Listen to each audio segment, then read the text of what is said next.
Uy, musta, chong, musta kayo dyan? Okay naman kayo kasi ay Lunes na nga. Kayo ba mga repa ay shocked sa latest twist sa politika? Hindi ba? Yung mga ganyang balita ako hindi na nagugulat. Talaga naman sa mga nangyayari dito sa ating bansa. Hindi malabo yung mga ganyang pangyayari.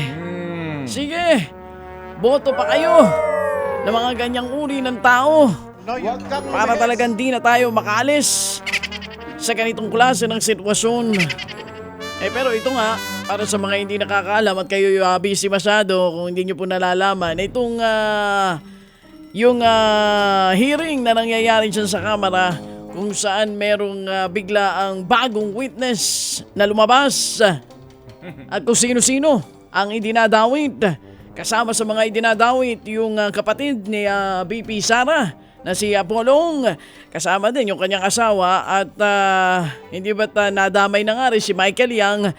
Nasabi rin yung pangalan ni Dolomite King, nabanggit. Pero ang sabi ni VP Sara, yan ay political harassment at political attack. Malinaw na malinaw. Yun ang sabi ng Vice Presidente. Uy, Repa, may tanong lang ako sa'yo speaking of political harassment at political attack, yung drug case ba ni Leila de Lima, ano ba yun? Ay balikan din natin yung ownership case ng Rappler. Naalala nyo yun? Political attack. Puntahan natin yung ABS-CBN franchise. Naalala nyo? Maging yung kaso ni Chief Justice Maria Lourdes Sereno. Excited po ay ako. Tanong laang, yun ba? Political harassment ba yun, Repa? Sagot! Malay ko. Ay maigi na ganyan ang sagot mo. Pero ito, sa nangyayari... Malay ko sa mga taong ito di ba sila naman magkakasama Wala na. Baklas-baklas na sila. Hindi mo ba nabalitaan? Ayan na nga, di ba sila nga magkakasama niyan Wala na, hindi na sila magkakasama. Ang sabi ni BP Sara, ang kanilang relasyon ni BBM, walang label. No label. Hindi man lang black label Hindi, o wala. red label o blue label. No label sila ngayon. Sila daw ay hindi na nagkikita. Sila ay hindi na nag-uusap. Kumbaga sa magjowa, kapag sinabi mong no label kayo, ay parang papunta na talaga. Papunta pa lang sa hiwalayan. Hindi pa naghihiwalay. Pero ang label namin ni Nanay Christopher Min kay Professor Cielo pang Senado. Sinabi mo pa. Kahit nga hindi tumakbo yan, ilalagay ko nga ang pangalan yan sa mga iboboto ko Nanay Christy, Ganyan ang mga kailangan natin. Hindi yung mga nagmumukbang at mga inhit. Ay, sorry. Bugso lang ng damdamin, Repa. Pasensya na. Idol daw niya. Ma'am Cielo Hindi Magno. ba? Ganyan ang dapat mga ina-idol ninyo. Tama ka, no? Iboboto ko to kahit di kandidato Sinabi ko na sa inyo, yan ang iboboto ng mga nag-iisip. Yan ang mga kailangan natin sa Senado. Mismo. Yung may alam sa budget. Ito, babalikan natin itong issue nga dito sa politika. Sa nangyayaring yan ngayon, Repa, hindi mo na itatanong ang mga solid DDS. Ay kapit pa rin sa mga Duterte. Walang umaalis dun sa GC Sabi nila, yan daw ay demolition job lamang sa kanilang idolo. Pero ang sabi naman ng mga anti-DDS, ang tawag daw dyan ay sweet revenge. Sabi pa nila, their time has come. Ay sabi ko naman, talaga naman parang pelikula.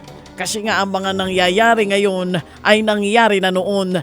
Kumbaga, history repeats itself. Hindi ba, Repa? Kumbaga sa kanta ni Dionne Warwick ito ay deja vu. Sinabi mo pa, Ganon? deja vu. Parang nangyari na. Pero parang hindi pa. So hindi tayo sigurado. Nangyari na ba iyan? Pero sige. dito nga sa pinakabagong twist sa politika, na talaga namang kahapon ikaw ay nasa baba, bukas pwedeng nasa taas ka, pero ang sigurado, hindi habang buhay pwede mong hawakan yung posisyon na iyan. At talaga namang sa politika, kailangan mapili ka ng iyong pagkakatiwalaan dahil ang kakampi mo noon, pwedeng ilaglag ka na ngayon. Pero mukhang matagal-tagal pa ang magiging pagtutok natin sa mga nakakawindang na eksena dyan sa kamera. Kinabog nila yung farm ni Alice Go, hindi ba? Bigyan niyo ako ng popcorn dahil talagang matindi pa ito sa teleserye na Batang Quiapo yung mga nangyayari ngayon. Ang tanong ko lang naman, may mangyayari ba sa investigasyon na iyan, Repa?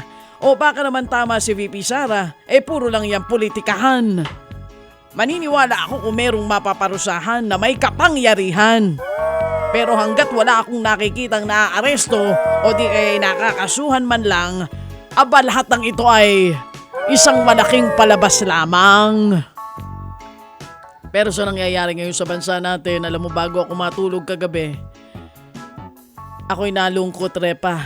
Hindi ko alam kung awa o inis ang mararamdaman ko. Mixed emotions ako, Repa. Oo, para bang dito sa bansa natin, kahit di ka nakainom, parang nalalasing ka sa mga intriga. Hindi ba? Tayo lang sa buong mundo ang may ganitong klase ng eksena sa politika. Sige, umikot kayo, maghanap kayo. Dito sa atin ang pinakamalala, pinakamadumi, nakakahiya. Ano na bang nangyari sa atin, mga kababayan ko? Bakit tayo nasadlak sa ganitong klase ng dusa? Ano nangyari, Repa? Sagutin mo ako, bakit nagkaganito na ang mahal kong Pilipinas? Totoo yun. Napaliligiran tayo ng mga clown, Repa. Totoo yun. Poncio Pilato. Aba, ewan ko, ikaw lang naman ang bumuhoto sa kanila. Malay ko sa'yo. Misa, Magsisi ka. alam mo nga, nung napanood ko nga yung hearing sa kamera. Magsisi ka. Sorry, sorry na. Sorry! Pati nga si Jackie ngayon, nanonood sa atin. Ano sabi ni Wala Jackie? daw pasok yung mga anak niya ngayon. Di maganda, ikay makakapag-golf, Oo, Jackie. Itong si Jackie na ito, isa ito sa mga bumoto, kaya nag-number 1 Ano, Jackie? Paring Bini. Okay lang yan, Jackie. Di ba Binoto ikaw ko rin yan, bumoto, kaya Jackie. nag-number 1. Sige. So Jackie, paano? Na. Sabay tayong mag-inom at pagsisihan ang ating mga desisyon noon. Di ba nakakahiya yun? Nagsisisi ka na ba, Jackie? Jackie, sagot mo sa peace out. Ted Filon at DJ Chacha ngayon nasa Radyo 5 92.3 News FM Monday to Friday 6 to 10 a.m.